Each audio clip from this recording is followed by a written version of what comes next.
Hello, I'm Martin Gassner from Accenture Song. You may know it's the largest tech-powered creative group in this world, and I have the honor to talk to Coco Krumme, one of our next speakers, about her topics, but maybe you will introduce it in a minute. My background is a designer, and as a designer, for sure, your topic about optimization is also a topic designers have. Because we want to improve things, but we also have to think about the consequences of our designs too. And I think this is also one of your points you will mention. Coco, nice having you. Maybe you can introduce yourself and tell a little bit about you and what you are doing and what's your project you just have presented. Sure. It's great to be here. I am an applied mathematician and a writer. I just published a new book called Optimal Illusions. It's about optimization and all of the good things it's given us and also how it's failed us in certain ways. Cool. I heard that you're also living on kind of a remote island. That's true. That's maybe we can that's talk in about in the bio there. Yeah. So a number of years ago, I left San Francisco where I was working in technology and still do work some in technology, though mainly remotely now. And I live on a small island in the Pacific Northwest of the United States. Yeah. Cool. Maybe you can sum up a little bit your thoughts you shared this morning with the audience of the next conference, which is evidently about, I think, your new book. What it is about. Sure. So there are a few things I could share. The book, again, is an intellectual history of optimization, both as a mathematical technique and as a social phenomenon or belief system. And I look at how we got to this place where so much of our language is dominated by these ideas of we want to do everything faster and better and be more productive and scale things. And this language is particularly dominant in the American tech world, but I'm sure, and I'd love to hear from you as well, I'm sure it's bled over to European ways of thinking as well. And I also look at it as a philosophical idea and how it arose through a number of stories and thinkers over the last several centuries. And, you know, part of the book is about what we've lost as a result of optimizing everything and a meditation on what comes next. And why you're going on this topic, optimization? Is it coming from your background as a mathematician and data scientist? Yeah, absolutely. I mean, I've worked in this area, worked with algorithms and optimizations, and began to sort of wonder about the social implications as well. So it was a combination of working in this area and then seeing choices in my own life and, you know, lives of people around me that maybe spoke to why optimization wasn't always a good thing. Yeah. Was there a certain event or a point in time where you said, I have to reflect deeper on this topic? It wasn't really one event. It was a series of small events, seeing the obsession that people had in Silicon Valley, seeing the word, you know, on billboards everywhere for nutrition and exercise and cloud computing, you know, every topic you could think of could be optimized in some way. And then sort of experiencing this place where I now live with a slower pace of life and seeing that contrast and wondering, you know, why do we have this language in the first place? Okay. You were traveling around for investigating on this topic, I read in your book, and maybe you can share some examples where how it manifests or where it was really evident also how optimization was going on, but also what downsides it when revealed. Yeah, absolutely.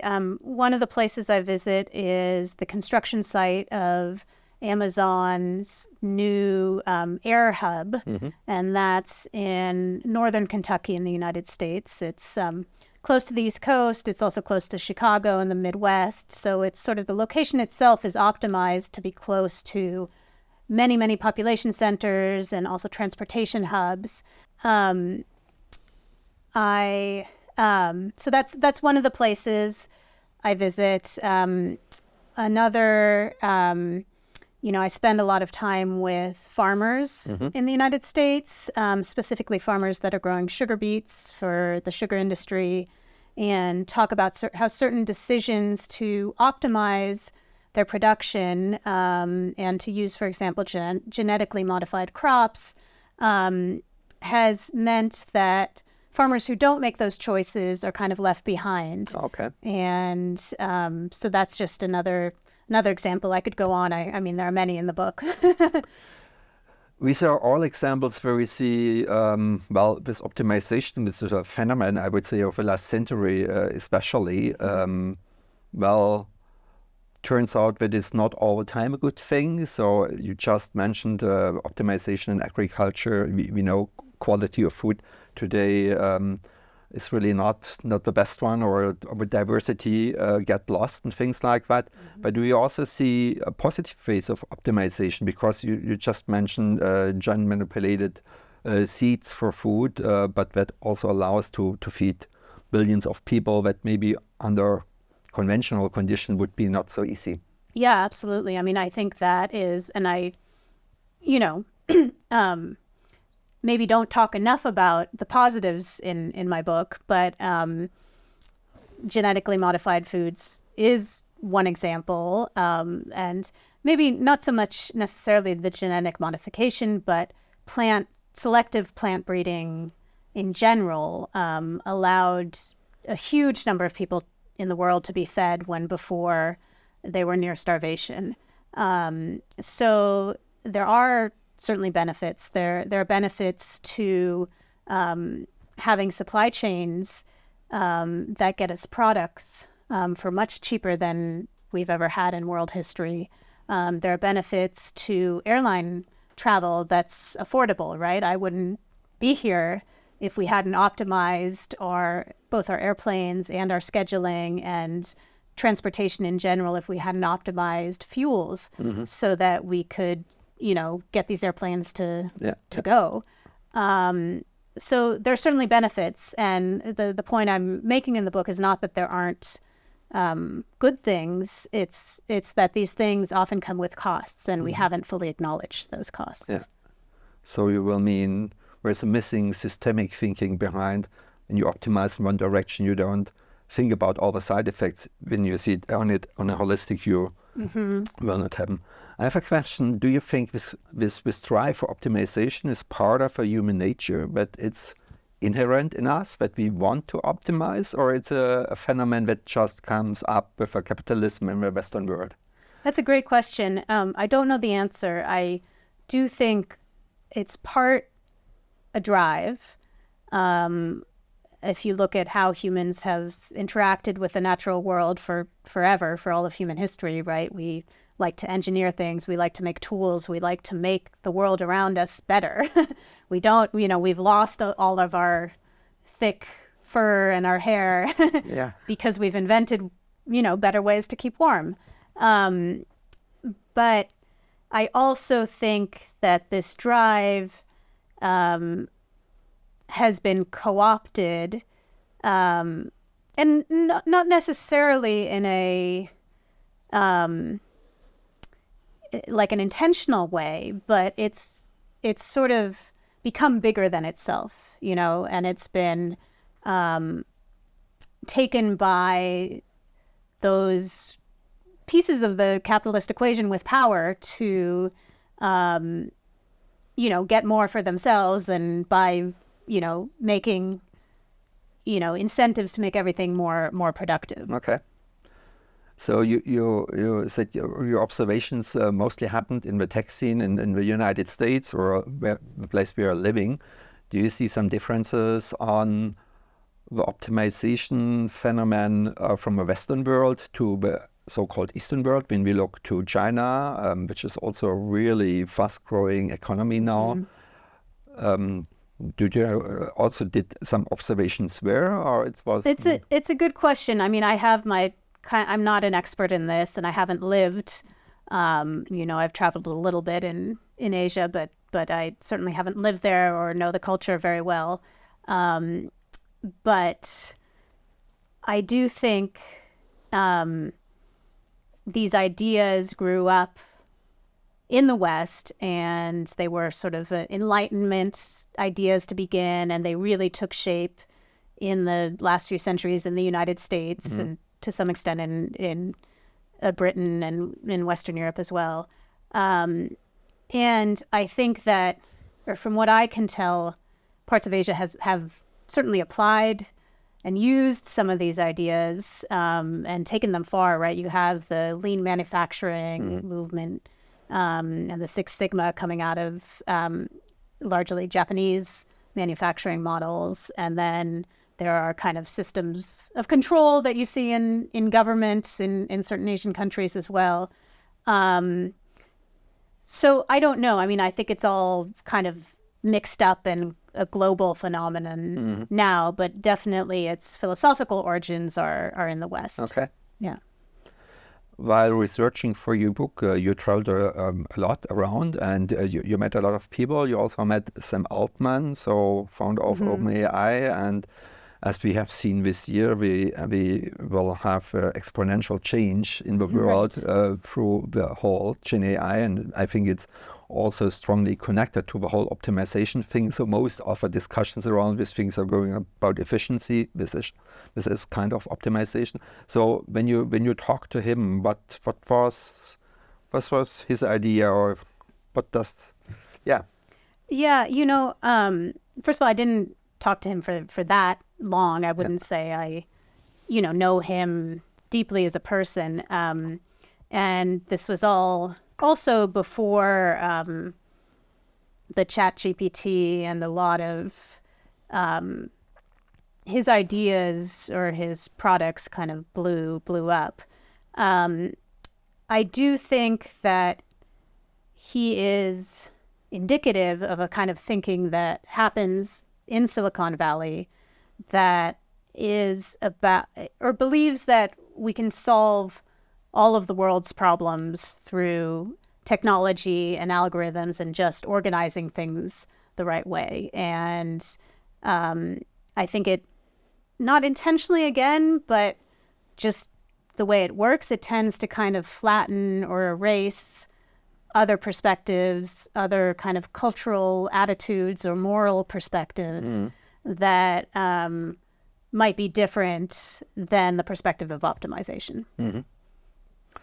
I can imagine that were a couple of people also challenging your thoughts, because your thoughts, well, it's kind of a critique on this high-speed optimization thinking or philosophy we're living in. And also in our company, we talk about the world is changing the speed of life. So it's really accelerated times. And I guess, as you said, the Silicon Valley tech philosophy is exactly going this direction. So what do they talk to you when you come up with a critique? What are their critiques, you mean, or what? Yeah, but what do they think about? Because you say this optimization thing is more difficult as you think, because it has its side effects, and we should reflect it. But on the other side, we see it's going even more accelerated on the whole optimization thinking. So I guess you will have people who critique your approach. Yeah. And I don't have necessarily a solution in my book or my way of thinking. What I believe is that we are getting to a point where sort of naturally these systems that we've over-optimized will start to fracture a little bit, and just kind of through organic processes will back off from too much fragility and too much optimization. And I don't know exactly how, the philosophy I do think eventually the philosophy of optimization will crumble a bit as a result. But I think it will take time. And just because, like you say, there are certain factions in technology that are still go, go, go, go, go. you said you don't have a solution for that, but do you have kind of a counter narrative, what we have or how we can approach this kind of change which is needed? So we know it, we see in the shape of the world at the moment, which are all consequences or side effects of this optimization, overall the climate catastrophe, but also a lot of other effects. So how you would approach that? So you took your solution, you're on this small community on this island, but when we want to do it as humans in this world, how can we approach that? Yeah, I mean, I'm very adamant that, the choices I've made, first of all, I don't know if they're permanent for me, right? I might not always live in a small community. And secondly, I don't think that they're necessarily the right choices for everyone. And I don't think that the solution is just like, I know there are some people who advocate degrowth or just totally stopping and putting the brakes on industrialization. And I'm really not one of those people. I think more than anything, we need to become more cognizant of the choices that we're making and their effects. So that's sort of the message I have is that to the extent that any of us as individuals can understand the shortcuts we're taking or the optimizations we're making or how we fit into this big system. And, maybe for some people that once you understand that, it's going to mean making choices like not traveling as much or buying things more locally or choosing a career that is where you can see the impact of your actions. And maybe not for everybody, but I do think it's a piecemeal kind of thing that's going to happen rather than this top-down, we're going to stop optimization or we're going to accelerate it, right? I think it's going to be a lot of people making decisions on their own. Yeah, I think we have to optimize optimization because you see we're also a good thing in it.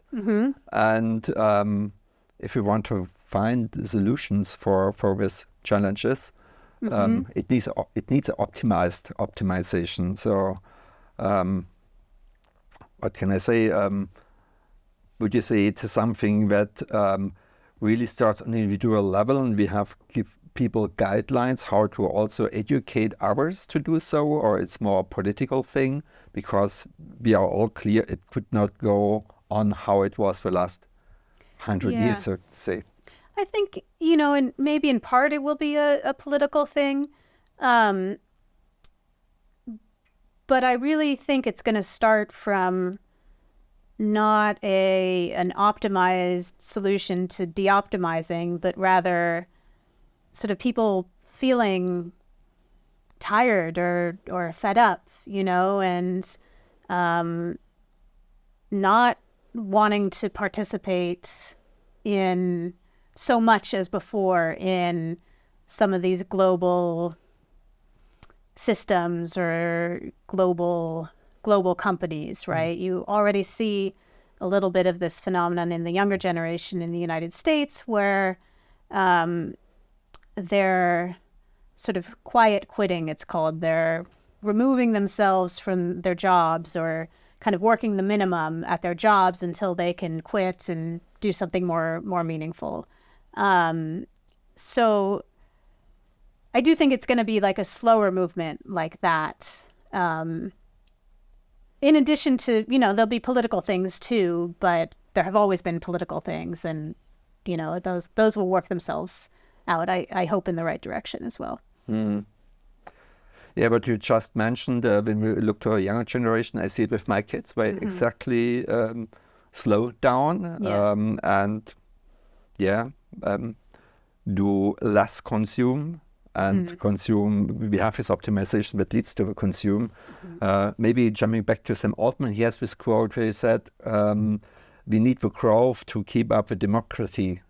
Something like that. And to keeping this growth, we will need this optimization because otherwise we don't grow in a continuous path.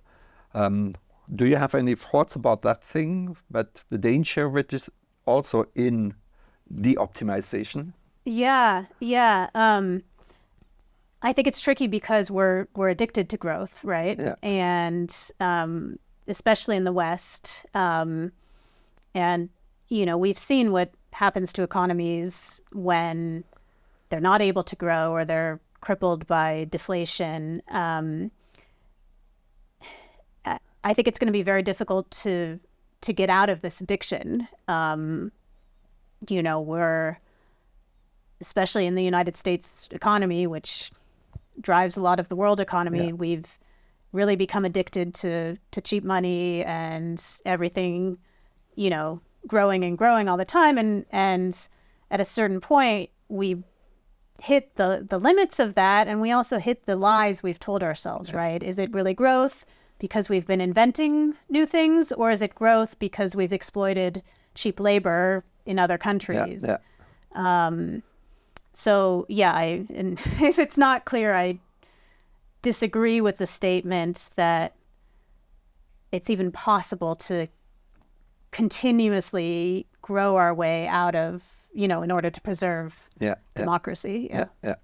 Yeah, I think we will have a big task in front of us, and we cannot talk often enough about this topic. I know this topic since I was studying, because I was studying fine arts, and at the time I had a professor who really was working on de-optimizing us all the time. So and I still think it was a good thing. In that moment I thought it's not so good, because as a designer, you are an optimizer, but de-optimize, also accept boring times. It's also kind of de-optimizing, gives you a lot of power back and thoughts, and I think that is an interesting thing. Yeah, absolutely. And I would imagine that as a designer, it's useful to know the basics and to do the boring stuff, even if you're optimizing and working in high technology now. Yeah, absolutely. And you have to think on all the side effects you have with your design very, very early, because that is, I think, what in the past just did not happen, and that is the situation we have now. Thanks a lot for sharing this really, really interesting thoughts, and I just can say thank you. Thank you so much. Really enjoyed it. Yeah.